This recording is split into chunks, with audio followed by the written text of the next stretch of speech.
Thank you all for attending. So my name is Ben London, and I am at the University of Maryland. So some of you might know Lisa and know that she recently moved to UC Santa Cruz, but she's still remotely advising myself and a few other students at Maryland. And I guess we were just too stubborn to move to the nicer weather in Southern California. Anyway, the focus of my research is machine learning and learning theory, but with the focus on structured data sources. So today I'm going to be talking about learning from structured data when each example has very large internal structure. And I really believe that this is a fundamental problem in machine learning and AI because most problems in the real world have some structure, and most problems are also really big. So, for example, let's consider an image segmentation problem where we observe an image, just a collection of pixels, and the goal is to assign each pixel a label that indicates whether it's part of the foreground or the background or some specific object. So this problem clearly has a natural grid layout because of the way that the pixels are laid out. However, the structure doesn't need to be a grid or a tree. It could be an arbitrary graph. So this is an abstraction of a document classification problem where we observe a publication database, and the goal is to assign each document a category, like such as whether it's theory or machine learning or whatever. And since the papers cite other papers, this creates a graph topology, and this could be an arbitrary graph, and it could also be quite large. So in the examples that I've shown so far, there is this obvious explicit structure, but the structure doesn't need to be obvious. So in this case, we have the problem of detecting human activities in video data. So video data is just a sequence of frames, and an object can appear in multiple consecutive frames, and so this creates dependencies between adjacent frames.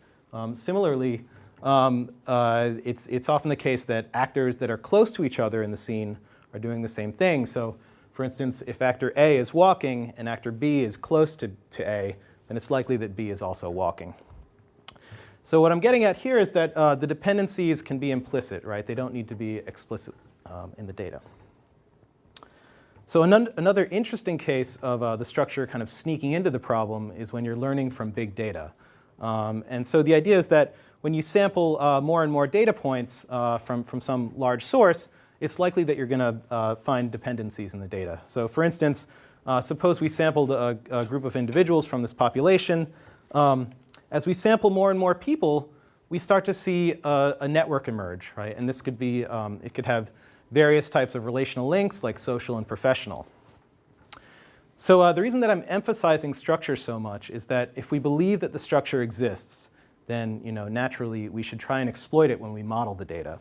And so, for instance, if we're trying to predict some label for these individuals, then we should try and exploit the dependencies between them. So the way that this is typically done is by performing some form of joint or collective reasoning over the outputs. So given some input vector x, our goal is to output some vector y. So the way we'll do this is by defining some scoring function of x and y. And then the output is going to be the minimum of this scoring function over all possible outputs. And what the notation here is hiding is the fact that the scoring function is going to implicitly capture the dependencies in the data. And I'll give a more concrete example of this a little bit later. But for now, let's just assume that the scoring function doesn't decompose over the outputs. So in a lot of the examples that I gave earlier, the data sources could potentially have very large internal structure.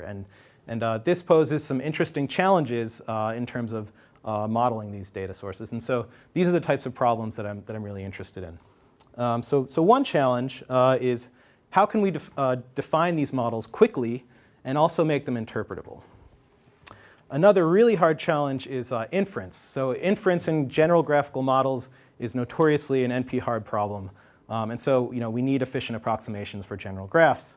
But just because a method is efficient in the technical sense, just because it can be computed in polynomial time, doesn't necessarily mean that it's going to scale to large data. And scalability is key.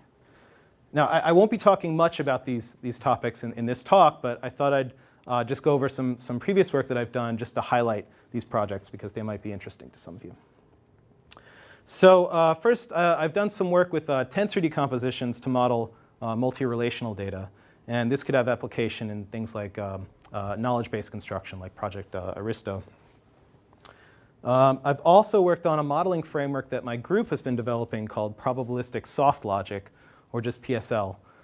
So for those who are familiar with Markov logic networks, PSL, you could think of it as a continuous relaxation of an MLN, with the added benefit that PSL admits fast map inference. So using PSL, I did some work in human activity detection. And the goal of this project was to show that we could improve activity detection using collective reasoning. And what we ultimately showed is that we could achieve competitive results with state-of-the-art while having much faster inference and a much more interpretable model. And lastly, more recently, I've done some work in variational techniques for approximate marginal inference. And specifically, I've been investigating the benefits of strongly convex free energies. And this project is an interesting mix of theory and application because we developed some theory, and this motivated a new framework for doing approximate marginal inference. So it's kind of cool. Anyway, like I was saying, there are some interesting challenges in both modeling and inference. But today, what I'm going to be talking about is learning, and learning from large large structured data sources. So in particular, I'm going to be talking about learning a graphical model from just a few large examples. So each example has large internal structure. And this is also a really important problem in machine learning because it's a common setting for structured prediction and statistical relational learning. So, yes? What do you mean by a larger structure? I mean, yeah. what's the difference Okay. between large and small? Yes, okay, good question. By the way, I welcome all questions when you have them, so just don't hesitate to stop me. So by large, I mean that if each example is an image, then by large, it means that there's lots of pixels in it. And I'll go over that a bit more later on, but yeah, just think of it as lots of inputs and outputs, so a lot of interacting variables. Okay, so the focus of my PhD research has been proving stronger theoretical guarantees for learning from this type of data. And what I've shown is that you can learn from a limited amount of data, a limited number of examples, if each example has large internal structure. And this is what I'll mainly be talking about today. Okay, so just to give you an overview, I'm going to start by setting up the problem of generalizing a model from a few large examples. Then I'll give you some intuition of why we can do this and also highlight some of the technical challenges in analyzing this scenario. So following that, I'll present a new generalization bound for learning a graphical model in a max margin framework. And the most important takeaway from this part is that if you have m examples, and each example has size n, I'll be more specific about size in a bit, then effectively you have m times n examples, right? So this means that the data set is much larger than just the m examples. And like even stronger than that, what it means is that you could potentially generalize from just one really big example. And this is a powerful theoretical result because it validates a lot of things that people are doing in practice. So finally, I'll talk about some ongoing challenges in dealing with large structured data. And in particular, I'd like to just highlight some work that I just recently started on what we're calling online collective inference. So this is about making continual updates to inferences given new evidence or or updated model parameters. And I think that this is a really promising research direction. So yeah, like I said, any questions, just feel free to stop me. Yep. So I mean, I'm not sure I understand exactly where you're going. Sure, okay. Basically, the main difference between m times n examples and then m large examples each with size n is the independence assumption, right? Yes, yeah, that is part of it. Is what you're saying there partly that it doesn't matter, or that you can prove guarantees without having to make an independence assumption? You can prove guarantees while accounting for the dependence, but you do pay a penalty for it, and that's later on in the talk. But yes, that's essentially the idea that instead of having m times n fully independent examples, we have m times n examples that are in some way dependent. So are there any other questions thus far? Excellent, okay. So suppose we have some high-resolution satellite imagery, and we want to segment this into things like buildings or roads or vegetation. So each example is, of course, structured as a grid, and the task is to assign each pixel a label. Now, in this case, there happens to be a one-to-one correspondence between the inputs and the outputs, and this is a simplifying assumption that I'm going to make throughout the talk. This can be relaxed, but it's going to require a lot of bookkeeping, and things get kind of messy, so let's just keep it simple. So also to simplify the notation, I'm going to call each input-output pair a z variable, so it's z sub I is equal to the pair of x sub I and y sub I. Now, I'm also going to assume that we're in the fully supervised regime, which means that we have to train on fully labeled examples. Now, of course, obtaining fully labeled examples could be really expensive because, in this case, each image could contain millions or tens of millions or hundreds of millions of pixels. Right? These are really high-resolution images. So because acquiring this data is expensive, we might have one example or we might have several. But what we're going to assume is that the number of examples is quite small relative to the size of each example. Okay? So let's just say that we have m examples. And we're going to assume that each example has the same structure. That is, it has the same number of inputs and outputs, and they follow the same topology. We'll also assume that the structure is given in this case. So I'm not going to address structure learning, but we'll just assume that it's given by domain knowledge or some context. So each of these examples is drawn independently from some distribution over examples.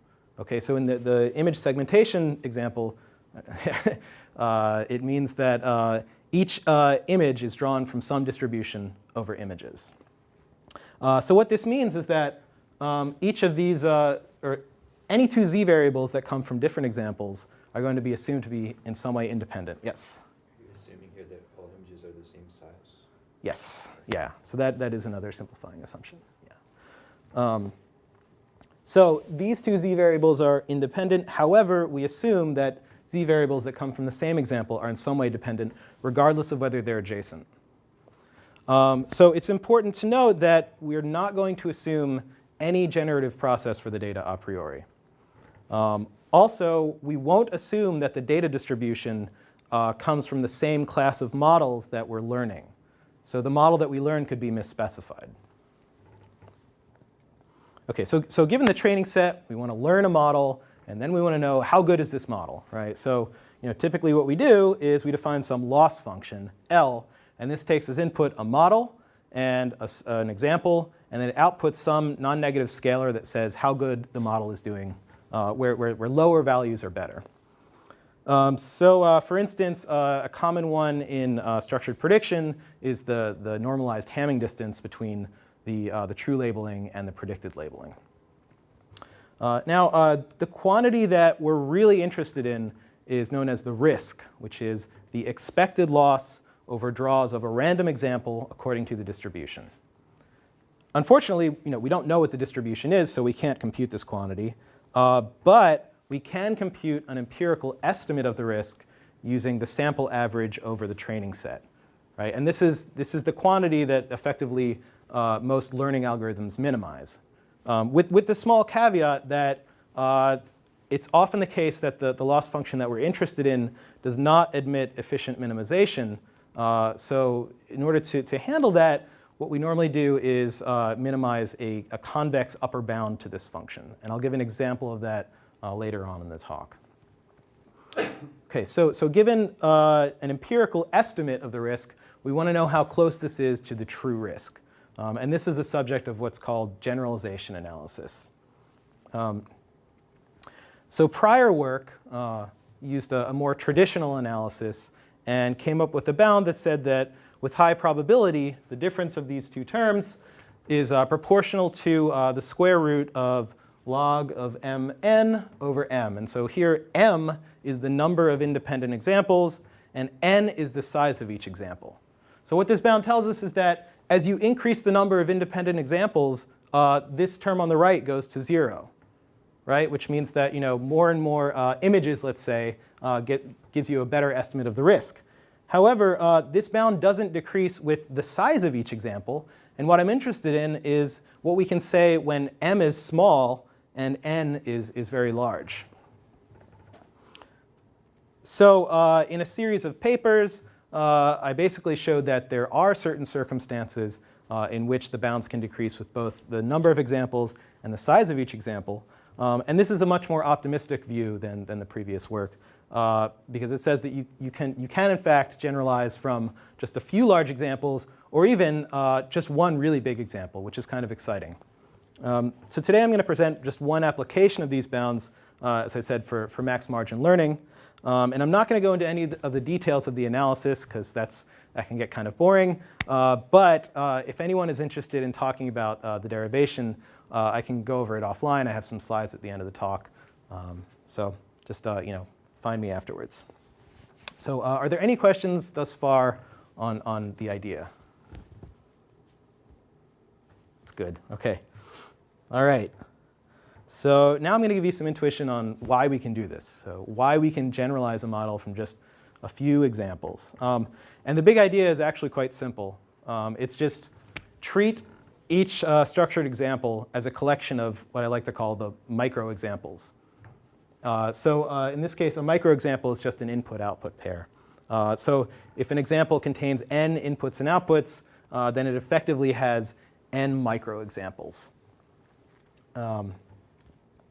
So here's why we can think about it this way. So let's just consider a typical graphical model that's used in structured prediction. So this one is, I'm going to show you a pairwise Markov network.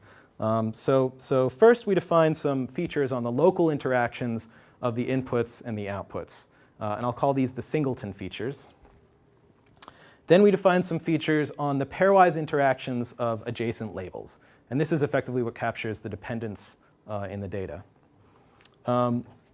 So using these features, we just take a weighted combination of them, and then we come up with the scoring function parameterized by some weights, W. And since this is sometimes called an energy function in statistical physics, that's why I'm using E to denote it.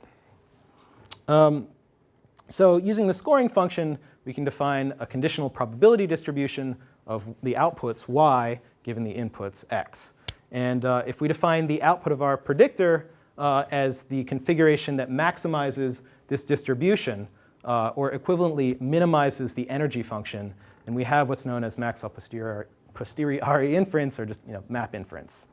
So this is I just want to say, this is a very simple model. You can certainly consider more complicated models, but this one is really easy to understand, and it's surprisingly effective in practice. So this is the model that I'm going to use today. Yes?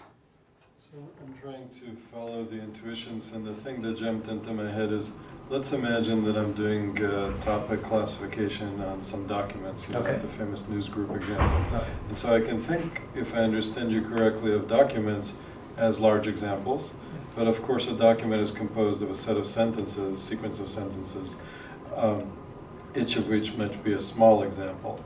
And so in a simple way, you could say, if this document is about baseball, then I could say, well, each sentence is about baseball. Mm-hmm. And I could also potentially identify some pairwise dependencies between sentences. So that's an example, and it's got large examples, it's Right. got small examples. Right. It's also kind of trivial, right? Because whether we're classifying the documents or the sentences is kind of in the eye of the beholder. So I guess my question is what I described a reasonable example to apply your framework in? And if so, what are the additional insights that one gets from your framework above and beyond the trivial ones? OK. Well, so first of all, I'm just using this as a motivating example. So I'm not a proponent of pairwise Markov networks, certainly. But so I think that scenario that you described would fall under this framework, although there would be higher order dependencies than just the pairwise ones. So I think that creating a dependence between the sentence and all of the constituent words, and then creating, well, actually, now that I think about it, okay, so you could say that in that model, the words contained within one sentence are conditionally independent of the words in other sentences, given the label for that sentence. So, I mean, there's a bunch of ways to model it. I think what you're describing is more of like a tree, a hierarchy of structured examples. And I think that would fall under this framework. But for the time being, I'm just considering something more like this. Yes. But I mean, following up on that, can you give an example? Because so, like, say you're using images as a thing. So, I mean, for example, one thing that, so if I'm thinking about how you would learn from one big example, like certain things don't make sense, like digit recognition. So it doesn't matter how many pixels I make the 7, it doesn't help me. Yes. So what is an application that you can learn from one? Yeah. Okay. So you're right.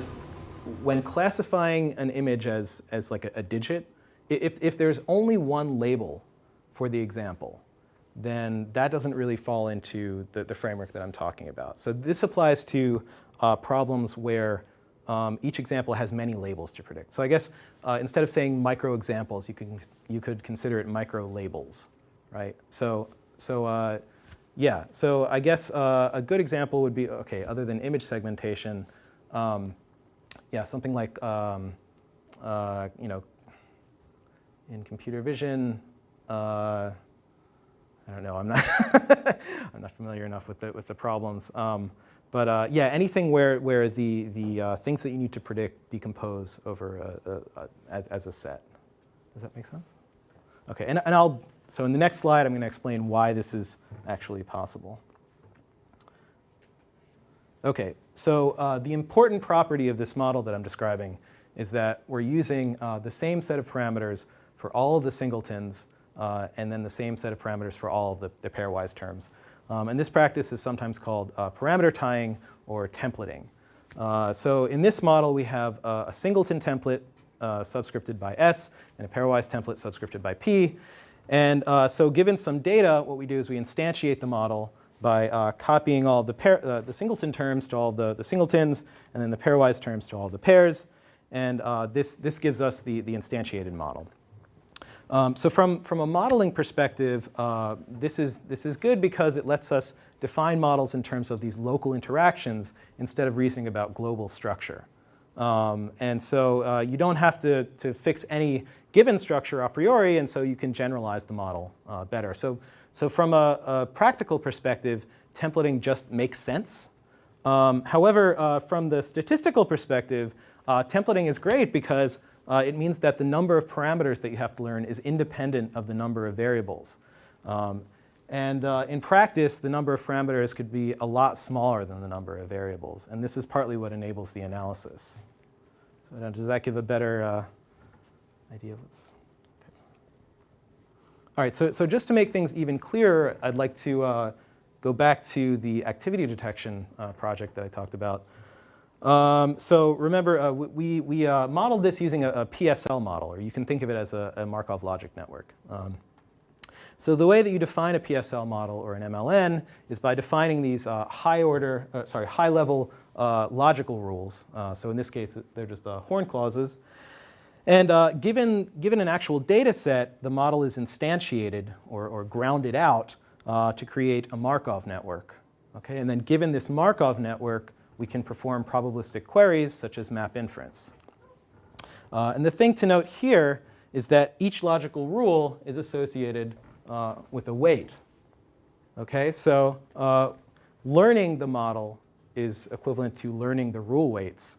And since the number of weights is proportional to the number of rules, which could be much smaller than the number of groundings, this means that we have a lot of data to learn. We have few weights compared to the amount of data. Okay, so the key takeaway is that if we use templating, then we can view each structured example as this collection of micro examples, right? And so if we have m examples and each has n micro examples, or n labels in this case, then we effectively have m times n examples. The training set is much larger. Of course, yes, sorry. Sorry, isn't this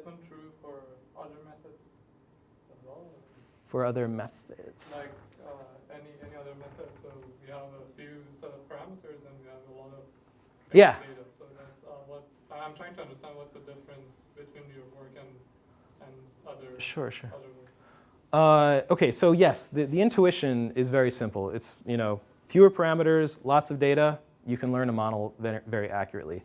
The complicating factor, which I'm going to describe here, is that not only are the data point, the microexamples, dependent, we also introduce dependencies because of the choice of model. And I'm going to talk about that in these two slides, actually. So like I said, the microexamples are dependent random variables, and we need to account for this. So this complicates the analysis in that the usual concentration inequalities, like Chernoff and Hufting bounds, these don't apply without some extension to account for the dependence. Also, symmetrization doesn't work unless you account for the dependence. And so we need to quantify how dependent the microexamples are. The other challenge, and this is really where my work deviates from a whole body of work on learning a regular, flat model on some structured data. So there's a lot of work on learning something like an SVM from some dependent data, like a Markov chain or something like that. But my work deviates from this previous work because the type of predictors that I'm talking about are performing global collective reasoning over the outputs. Like I said, this is not just learning an SVM from some dependent data stream. Since the scoring function does not decompose, we really need to account for these dependencies that the model itself is inducing. And what this effectively does is it alters the stability of the inference, and hence the stability of the loss. And let me be more precise what I mean about stability here. Essentially, this is a form of Lipschitz smoothness, which measures the effect of perturbing any single input to a function. And so if you perturb any single input to the function by some amount, you should expect to see proportionally small change in the output. So in learning theory, what we're interested in is typically the stability of a functional. So it's the composition of some loss function with a model, and this maps multiple inputs to a single scalar output. So for this talk, I'm going to use a uniform form of stability, which is strong, but we can relax this. And it means that what this measures is the effect of perturbing any single z sub I to any value in its domain, given any specific model. Let me be more concrete. So here we have an example of graph labeling, where we observe some graph, and there are observations at each node, and our goal is to predict a label for each node. It's very simple. In this case, the observations are the shape of each node, and the color is the label. So let's suppose that we fix some model, h, and we apply it to this graph, and it predicts this labeling on the left. So this is the predicted labeling. Okay? And let's just assume that this labeling gets 0 loss. So this is the right labeling. Then we take this highlighted node here, and we perturb its observation from a square to a circle. Now what we want to see is that by making this small change to the input, the predictions don't vary that much. And this, in fact, is what we see on the right here, that only this label has changed. The rest of the labels remain the same. This means that the stability parameter beta is a constant. It's O1, and the loss is only changed by 1 over n. This is what I'd call good stability. What we really don't want to see is that by changing this one observation, all of the labels flip. When this happens, the loss goes to 1. And effectively what this means is that the composition of the loss and the model has high variance. So bad stability means high variance, and that's not good for analyzing the statistical properties. So stability is a property of the domain you're working in, isn't it? That's true. That's true as well. Yes, it is. Yes. OK, so just to summarize the intuition, what we need for better generalization is that we have weak dependence between the microexamples. And I'll explain that a bit later. And we also need stability of the loss in the model. So if you make some assumptions about the data, you can say that there is weak dependence. And this happens in contracting Markov chains and certain Ising models. And there's some more general conditions that I'm not going to go over today. But just to let you know, there is hope for having dependence conditions that satisfy weak dependence. And also, there are some loss functions and models that exhibit good stability. And I'll give an example of that in the generalization bounds. OK, so before I move on, are there any questions about the intuition so far?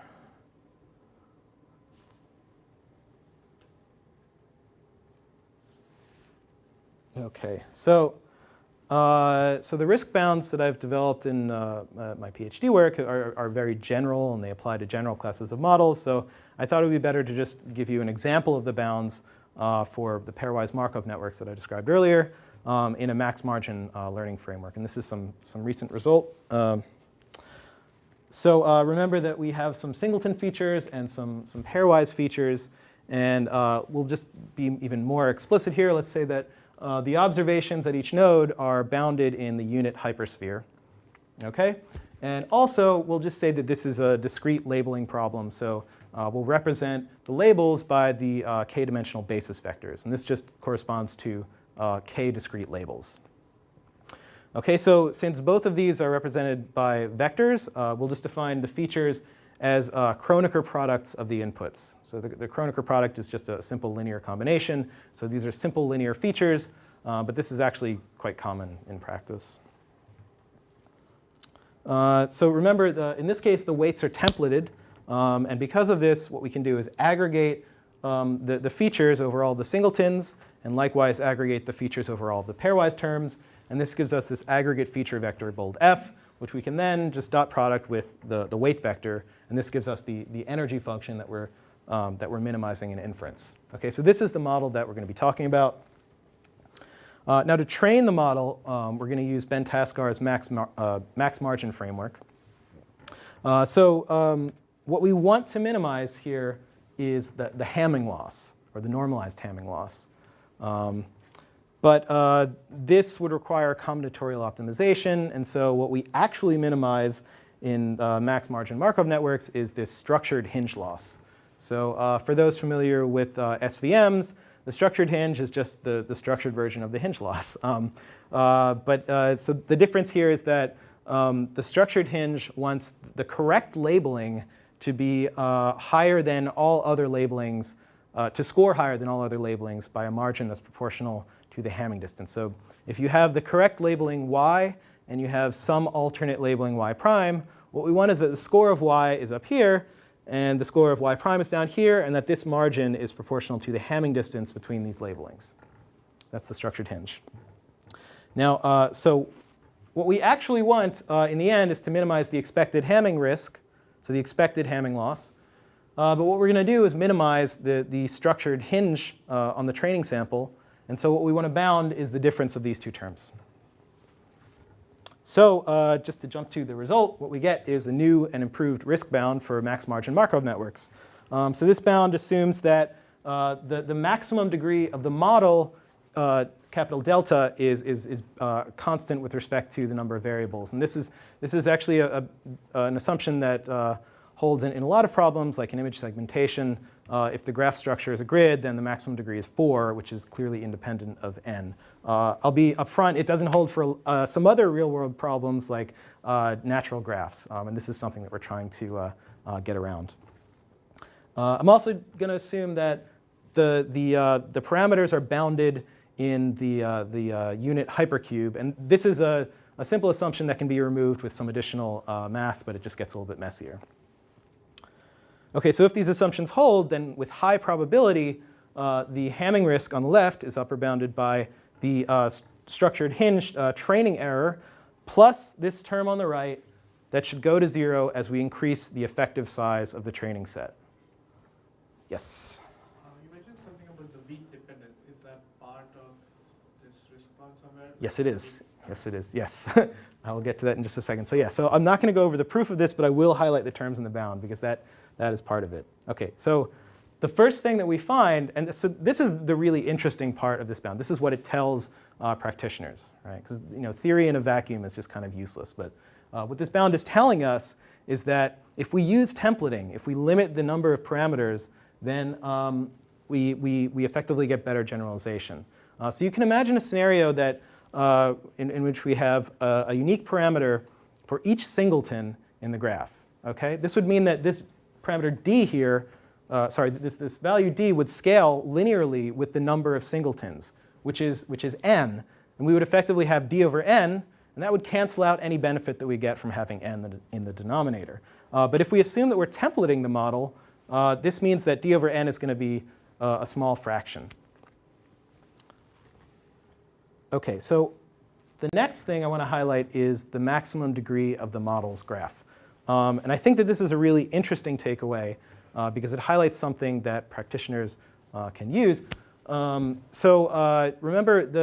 the graph of the model does not necessarily have to match the data graph, right? So what this means is that we don't need to model all of the edges in the data graph. And so what this bound is telling us is that you might want to limit the structural connectivity in the model, right? So if you have a really high degree node, if you're modeling something like a social network, we have a really high degree node, you might not want to model all the edges. So now here's the penalty that you pay for dependence right here.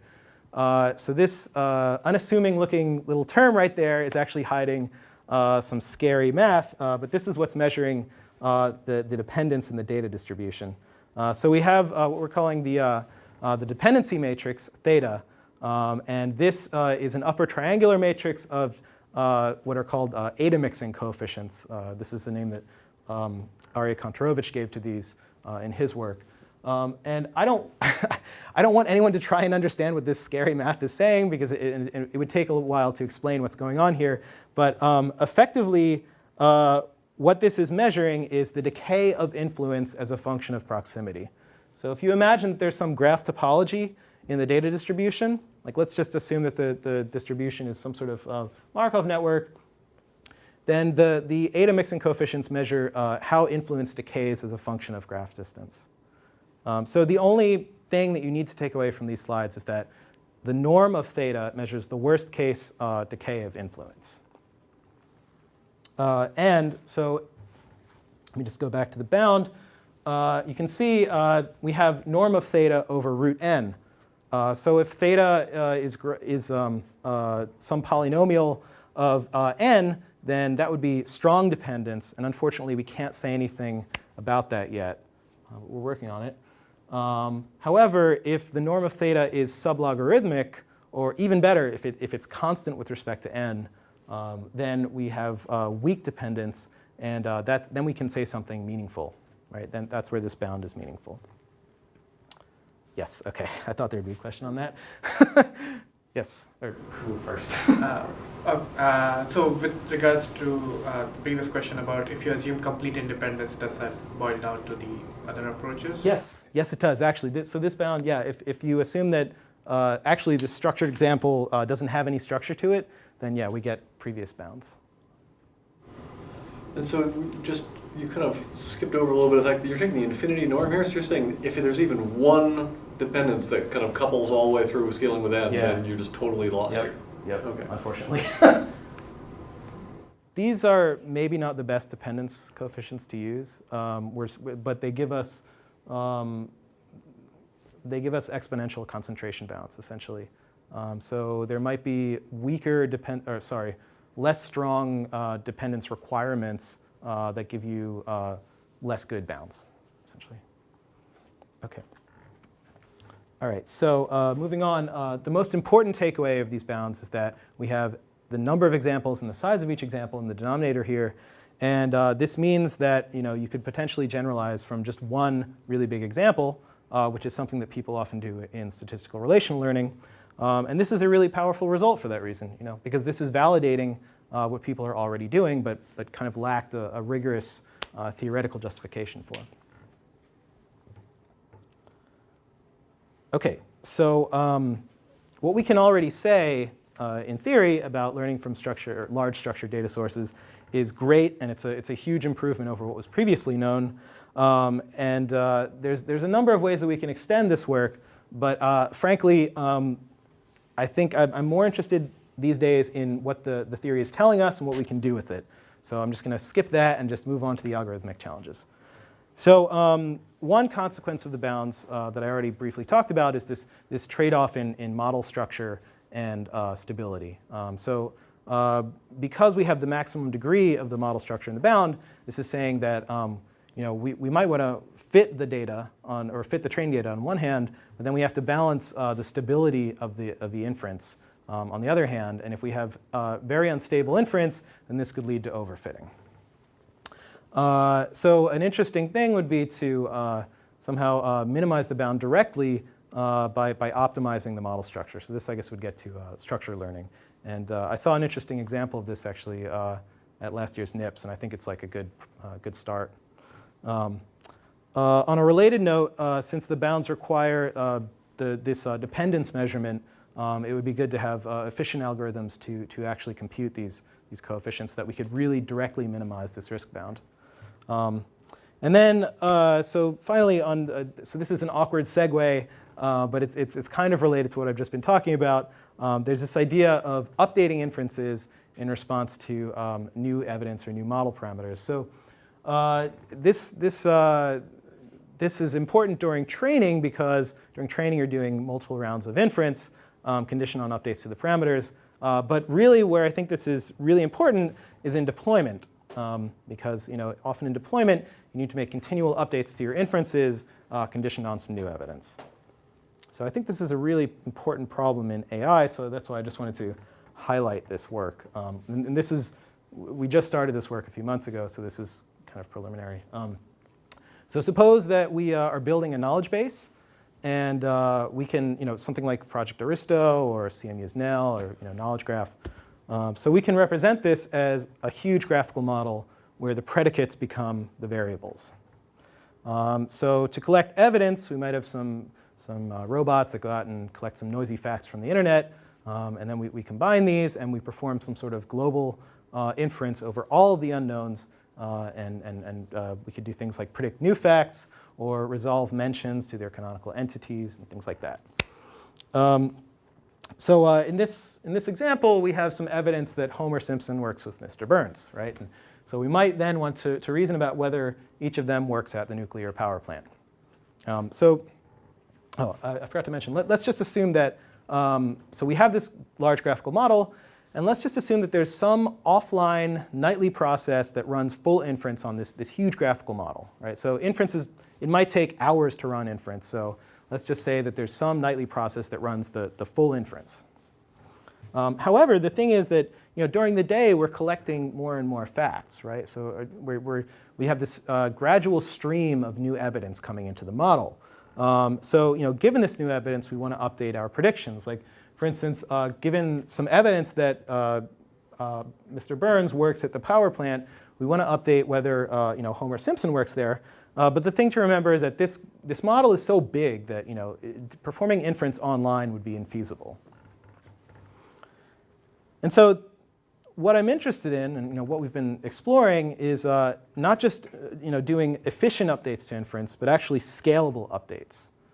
So when the model is the scale of a knowledge base, efficiency having a polytime algorithm is not good enough. You need something that really scales. So I'm just going to talk about two proposed methods of dealing with this, which is in some recent work with myself and Jay Pujara.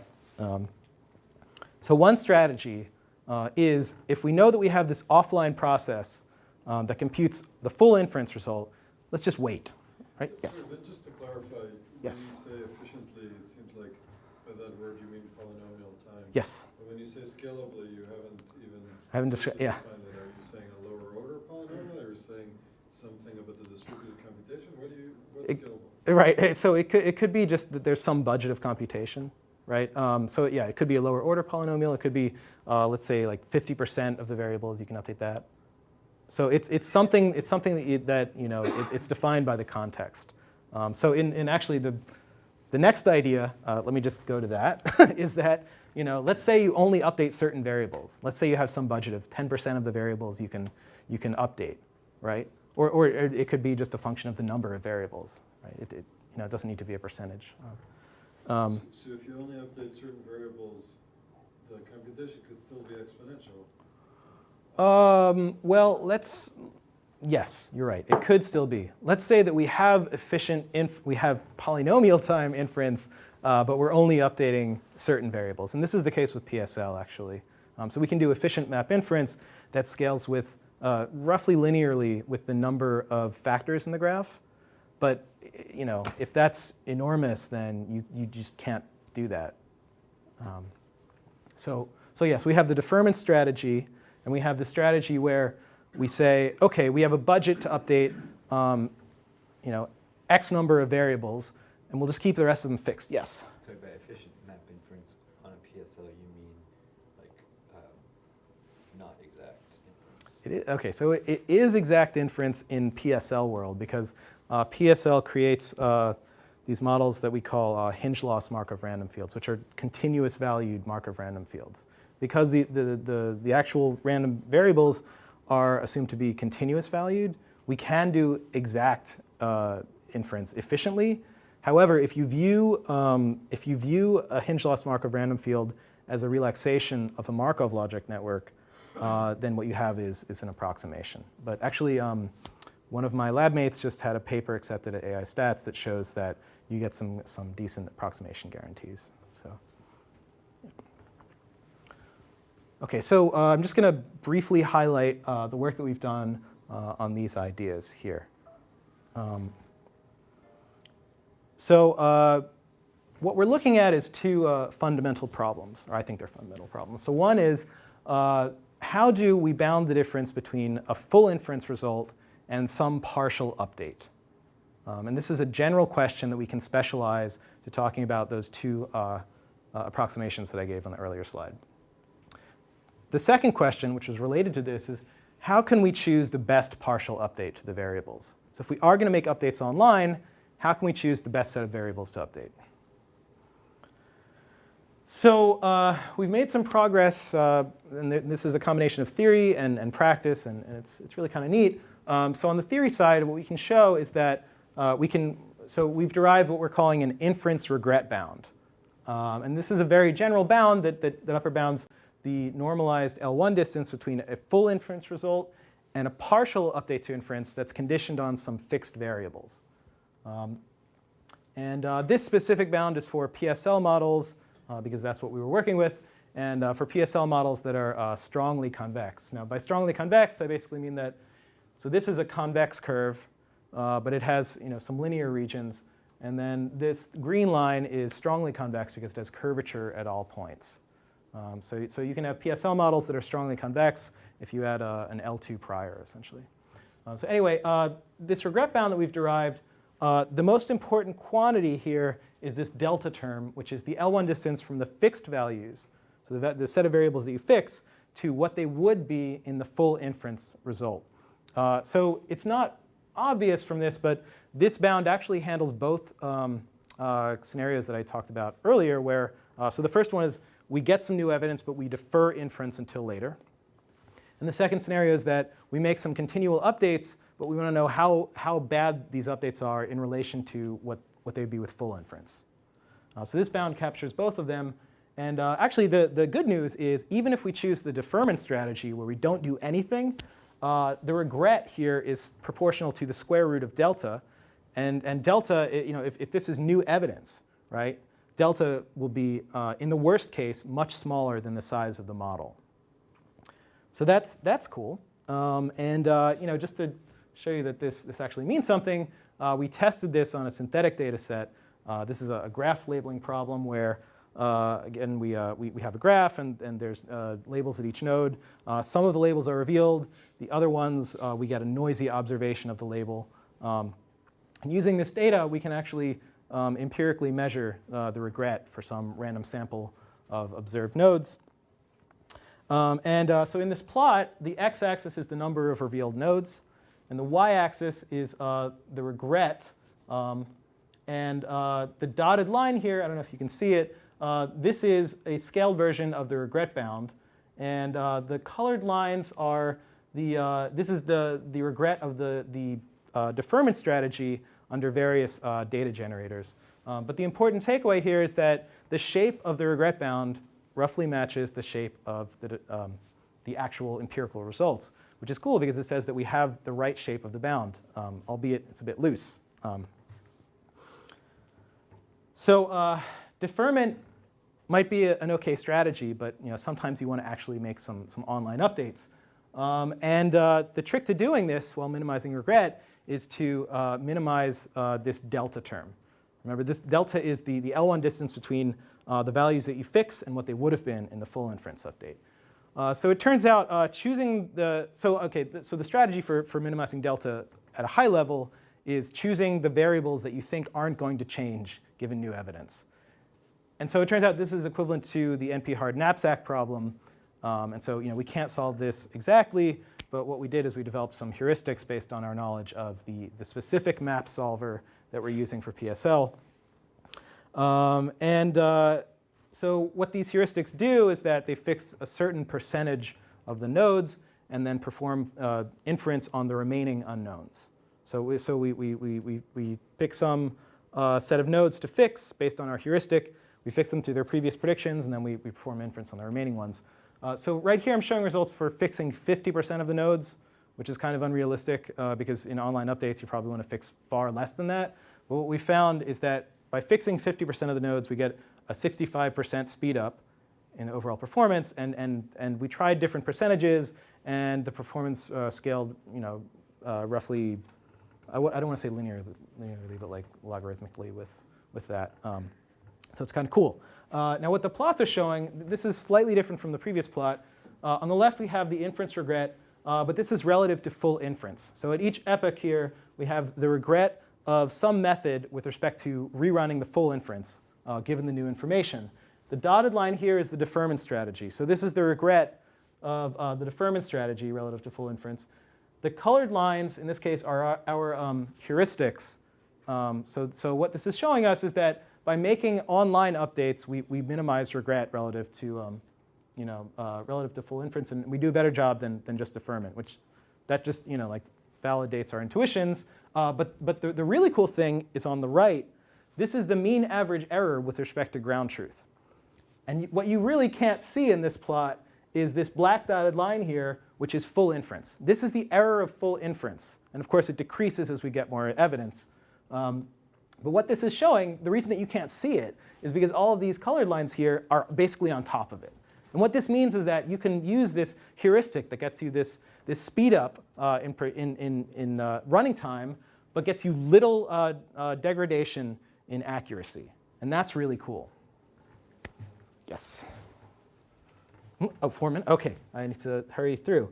OK, so we ran these experiments on some real data, the Jester data set for cloud refiltering, and we see a similar result, that we get a speed up and there's minimal loss in RMSE. And actually, for one of the heuristics, we saw an improvement in RMSE, which is kind of weird. Anyway, this is just preliminary research. There's a lot of things we can try. And I think that we've only really just scratched the surface, but I think this could be a really promising direction for research. Anyway, just to conclude, so structure can be found in many problems. Often the structure can be very large, and this poses some interesting new challenges in AI and machine learning. So today I talked about learning a graphical model from a limited number of examples, where each example has very large internal structure, and showed that it is possible to generalize this model. And also, you can even learn from just one big example. So I also briefly talked about this work that we just started on online collective inference, which I think could be a really promising new direction. And just looking forward, I think that the most challenging problems in AI are all going to involve structured data of some sort and collective reasoning over this data. And so my goal is to develop the technical, the machinery to tackle these problems, and hopefully have some real impact in AI. So that's it. Thanks. I'd just like to take this moment to acknowledge my collaborators for this work, and I can take questions now or offline.